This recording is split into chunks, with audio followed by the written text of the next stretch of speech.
Thank you so much, everyone. We shall be dissecting the budget for you.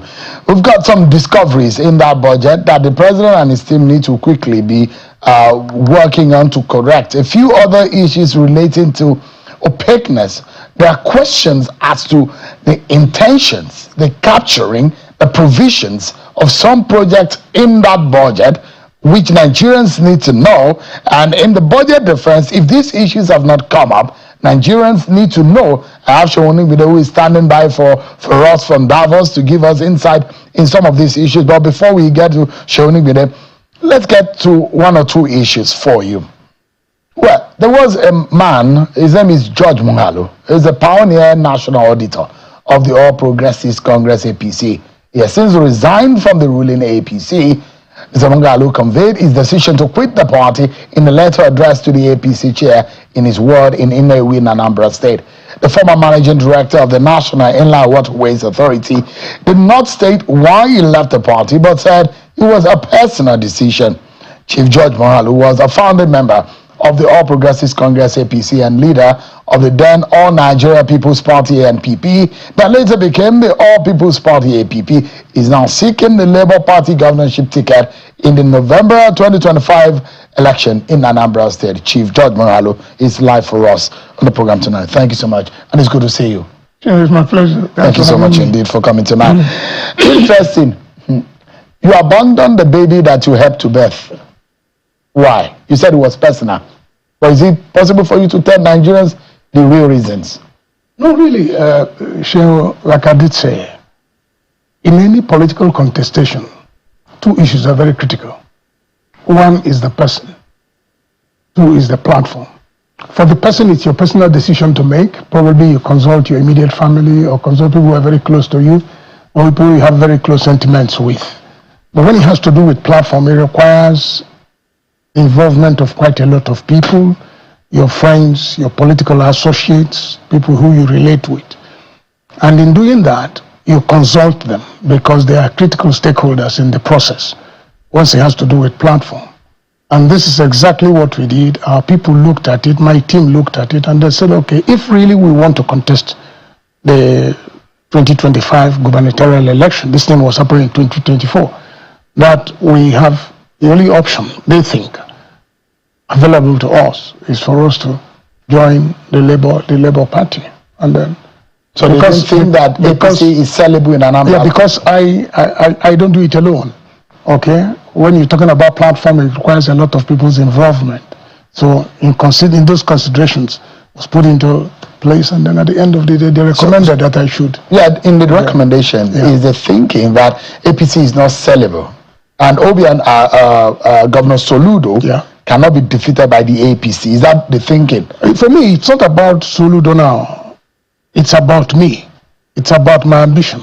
It's about how I want to drive it. But again, anybody who is political associates. Anybody who is contesting that election is going to be up against Chukwuma Soludo, who is the incumbent, who is going to perhaps have a right of first refusal for the ticket of his party. Of his party, yes. Yeah, so in that sense, there are those who will think that if you're going to run against or contest in that election, you're up against Soludo. Yes. And it means that that factor is constant.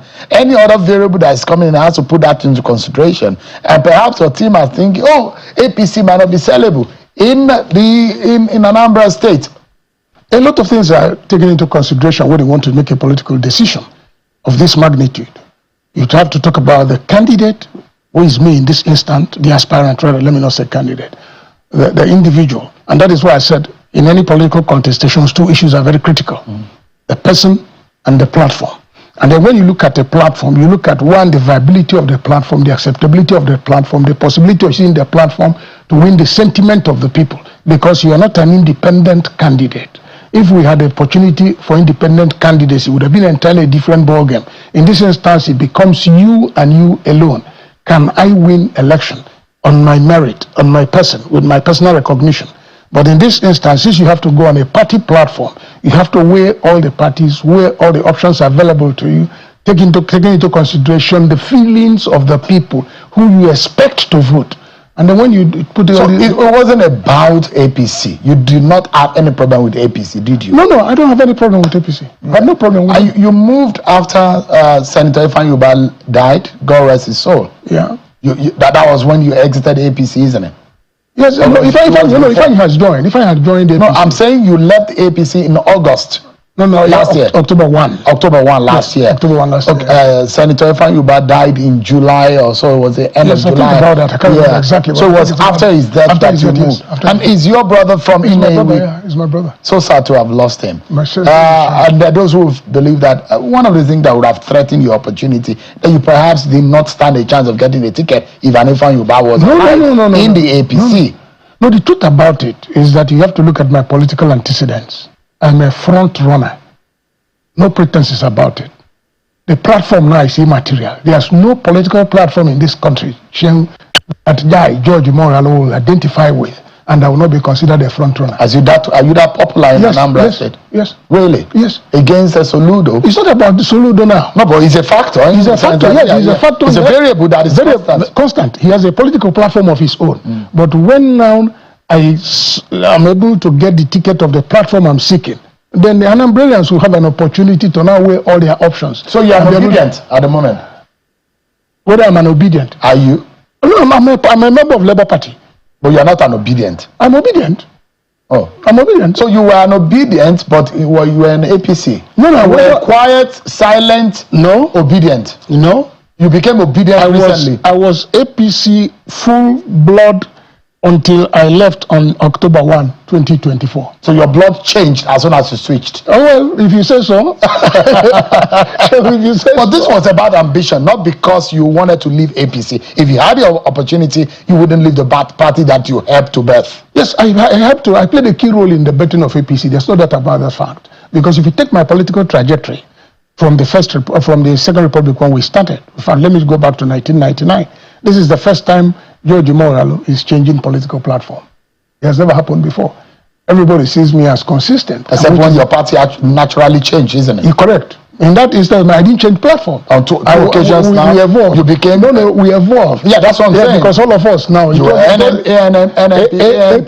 APP first. Yeah. It was APP, then we changed the name to NMPP. And then we migrated into forming APC when other political platforms came together. When we realized that to defeat the PDP as a political platform, that we needed to come together to face the behemoth then. Let me get your view. You helped to birth the APC, but is this the kind of political party that the founders or the founding fathers of the APC thought that they were birthing?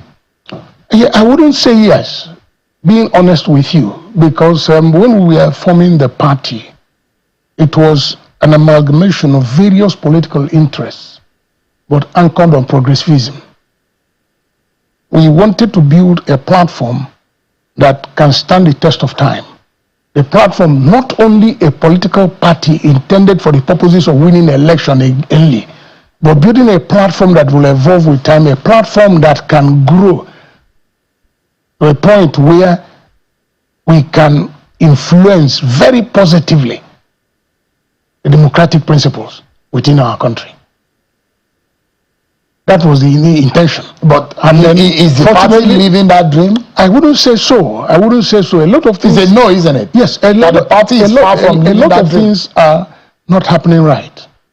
Because for you to achieve that objective, there's one key principle. And that key principle is internal democracy. And this is one thing that is lacking in most political parties. Don't forget that in 2021, while in APC, we came out to run for governorship elections. About 13 of us indicated interest to run for the governorship of the state. Bought forms, presented ourselves for screening, screened, cleared, election date, primary date fixed, and then all of a sudden, on the date of election, I don't know what must have informed that decision. While we were waiting to cast our votes, while we were waiting to contest the election, in the middle of the night, a candidate was declared as having won an election that never took place. And I went to court. And the case moved from High Court, Appeal Court, and then ended eventually at the Supreme Court. In my favor, because I said primaries did not take place. We cannot write the rules ourselves and wake up at the same time to break all the rules we wrote. We said elections, primary elections will take place. We said people who want to contest will buy forms. People bought forms. 13 of us at the end of the day bought forms to contest that election. And we were all screened and cleared for the election. And the election committee was constituted by the party at the highest level. And then what happened? They came and addressed us and told us elections will hold, that we should all return to our various local governments and our wards, and that's exactly what we did. Everybody went back. And they stayed all day waiting for election materials, waiting for those to conduct the election, and nobody showed up. In the middle of the night, in the privacy of a hotel room or office room, I don't know where it was, results were announced for a candidate and declared that the person has won the election. I said, no, it doesn't happen like that. So this APC is not the APC. No, there are a lot of things are not going right. 2014. Yes. Yeah, yes. And this is not the real party that some of you came together to form. That is not what we expected. I mean, you've served at the highest level in the party. Yeah. But you consider what the nation, what Nigerians are going through right now.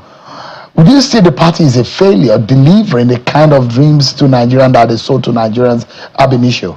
No, it wouldn't be fair to say that the administration is a failure. It wouldn't be fair. I'm talking about the party. The party. No, because the party preached change in 2015. Yeah. The party said that they were going to renew the hopes of Nigerians. But if you compared when Jonathan was ousted as president, and now the APC has promised that they were going to change Nigeria, but the question will be, has anything changed really in the livelihood of the people? The poverty in the land, that's a major issue at the time. Any president that has run this country since 1999 who was thinking about some very fundamentals, providing electricity in this country, is that available? Infrastructure, making education work, poverty, getting our children to be effectively and productive. But are those really happening? Is it the kind of Nigeria that we dreamt of, that we thought that would happen? The kind of Nigeria that APC preached to us about? Sure. The truth about it is that we are not where we are yet supposed to be. There's no doubt about that fact. There's no doubt about the fact also that the challenges are enormous. But the truth about it is that we, as a party, we met a situation that was not favorable. We met a situation that required total re-engineering. And then government started. If you look at where we were before Buhari, let me go down to the Buhari administration came into office, you will find out that where we were was in a difficult situation as a country. So effort was being made because, you see, if there were things I remember very clearly, we talked about rebuilding infrastructure. We talked about diversifying the economy because we found ourselves in a situation where we were a one-product economy. And this product, we were not even in control of it because everything that has to do with it is being controlled outside the country. And the moment there is a law or a control that is not in our favor, it affects us drastically. So the revenue available to us was very, very limited. If you remember, time was at that time under that administration when oil fell to the point of less than $18 a barrel. And if I remember, prior to that administration, every effort was being made for us to make some savings as a country. Onukonji-Iweala recommended, if you remember, insisted that we should make savings. Governors protested. And we couldn't do that. We had the opportunity of using the excess resources we had at that time to develop our infrastructure. Because there is no way you expect to grow this economy without a massive investment in infrastructural development. And if you look at the impact on the economy with the rail infrastructure that Buhari drastically invested in. And then talking about this present administration, it is not in my place to speak for them. But the truth about it is that the challenges are quite enormous. And it required a lot of courage. I must commend the president for the courage he has shown in some of the decisions he has taken. But the truth about it is that something has to be done. Government must think out of the box. They must re-engineer the economy to the extent that they can impact on the general public. We cannot survive on palliatives. So it's not going to work. Something must be done. Something must be done to see how we can re-engineer. And what is that thing that needs to be done? Re-engineer the economic process. It is left for government to think out of the box. That is why we asked for the people's support. That is why the opportunity was provided. And when you are given the opportunity, excuses cannot help. And that is the truth. We must face the challenge as it is and be able to address the challenges. Today, yes, efforts are being made. Bold decisions are being taken, just like the tax reform that is being looked into now, that is almost getting through. Yes, these are things we need to do. But then when we look at these things we are trying to do, they stop gaps. Because some of these decisions, difficult as they may be, has a way of impacting on the generality of the public. And so we must look at those stop gaps, those brief periods, those spaces between these 2 points. What do we do to alleviate the suffering of the Nigerian people? We must invest aggressively in our agriculture. We must think inwards. You see, when I sit down, I kept asking a few questions. I ask myself and I ask the people around me. Before the advent of oil, we had a very strong economy, agriculture-based. You talk about the granite pyramid in the north, you talk about palm produce in the southeast, you talk about cocoa in the southwest. Look at the investments that were made by our leaders then using agriculture. What has happened? The coming of oil, at times I wonder whether it's actually the source of our troubles. A boom or a doom. A boom or a doom.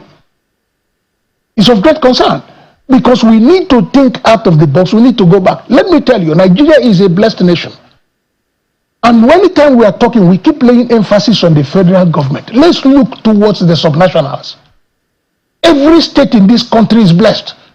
It is about the leadership in the various states looking inwards and saying to what extent they can develop their state and build their economy. You can build your economy. Every state in this country has the potential to be an independent nation. We have all it takes, but it's leadership that is a problem. We must provide leadership at the various subnational levels so that we can address all challenges. It's not only about the federal government. There are things that are expected. But at the center, do you think we are on the right path? Do you think we have the kind of leadership that can get Nigeria working again? Yes. Yes, I have no reason to doubt what is happening. I have no reason, I have no justification. But the point is that whatever they are doing, every effort must be made to make sure that it starts materializing fast so that it can impact on the people. So, in essence, you want to be Anambra governor? Yes. Why? Because I want to change the narrative. Is Soludo not doing a good job? No. You don't think he's doing anything? I don't think so, yeah. Really? Yes, I don't think so. The man says he's brought solution. Well, yes, it depends on which of the solutions or which of the problems he wants to solve. Security, is it not working? No. Just don't mention that Really? to any average Anambra man. I think it's getting worse. It's the height of insecurity. We're at the height of it. We're at the peak. It is worse now. Even with all of the coalition, all of the effort of the governor in trying to get traditional rulers. What effort? Getting local. What effort? Local leaders in. What effort? You don't see anything in all of what those? Effort? We really need to ask ourselves honest questions. We must remove politics from security. Being honest with you. I wouldn't talk as a politician now, but I will talk as an Anambrarian who is concerned. There is no day that passes in my state that you don't hear one negative story.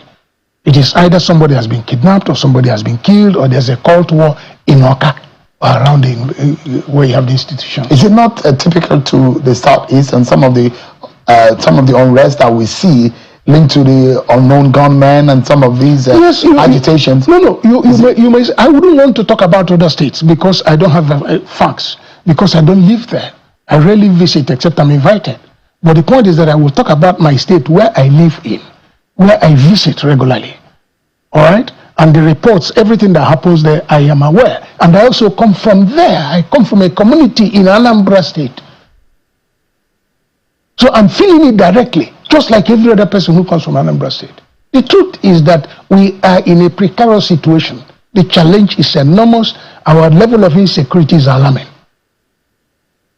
But you don't agree that anything is being done in the area of security in terms of changing the narrative, economic-wise, you don't also think that anything is changing? That man is an economic wizard. It's not about who you are. It's not about being an economic wizard. Yes, you can be an economic wizard, but put it in practical terms. Nothing has changed. Yes, put it in practical terms. But if you look looking at it strictly from the perspective of what the common man. If you look at the indices, since Soludo came into power, in terms of education, in terms of economic revenue generation, in terms of management of resources, in terms of infrastructure, the projects that is done in some local government area, you don't think that those are steps in the right direction? The only way I can describe this is that if you come in a place of typical darkness, very thick darkness, you lit one candle, there's light. If you bring this type of light, there's light. If you bring 5 or 8 in the same place, there's light. But you are not talking about the quantum. You're not talking about the effect of the volume of light that you have brought in relation to the immediate environment where you have found yourself. There's a lot to do that is not being done. And let me tell you, the principal responsibility of any government, as provided in our constitution, as provided in our laws, is to be the protection of lives of people and their property. That's the primary responsibility of government. So no matter whatever investment you make in that sector, it can be justified. And again, let me tell you, unless you address the issue of insecurity, every effort you are making about economic investment is phantom. Because no sane investor will come into your client if he cannot be and you don't think Soludo has done anything? No. Since our insecurity, what has happened? So a few weeks ago, a retired Archbishop of Anglican Church was kidnapped and kept in detention for almost 1 month. A few days ago, 2 reverend sisters, principals of schools, were kidnapped. A few weeks ago, there was a burial ceremony in Ihiala. About 9 people were shot dead. A few weeks ago, a lecturer in Oka was assassinated. A few weeks ago, as we speak now, a member of the House of Assembly is still in the kidnappers' den, as we speak. And you think you have the solution? Oh, sure. The Soludo solution is not working? No, I don't think it's working. So it's a Moghalu solution that we should be looking for? And mine may not be a solution. What would that be? Maybe a process. Oh, interesting. Yeah. Well, you don't have the ticket yet. The time has not come. Yeah, exactly. But you are optimistic that the Labour Party is going to give you the ticket? By the grace of God. I will do everything. I will do the needful and leave the rest for Anambrarians to decide. The Labour people who are going to decide our fate are all Anambrarians. They live in Anambra State. They also have an opportunity to assess each and every one of us. They also have our antecedents, they have our history, and they'll be able to make up their mind. If they give me the ticket, then to God be the glory. Interesting. Chief Judge Moghalu is a pioneer auditor or national auditor of the APC. Now an obedient, a Labour Party member, an aspirant for the Anambra Governorship ticket of the Labour Party in the November election this year. Thanks so much indeed for coming tonight. A pleasure as always, Shane. I appreciate it. Thank you so very much. Thank you so much.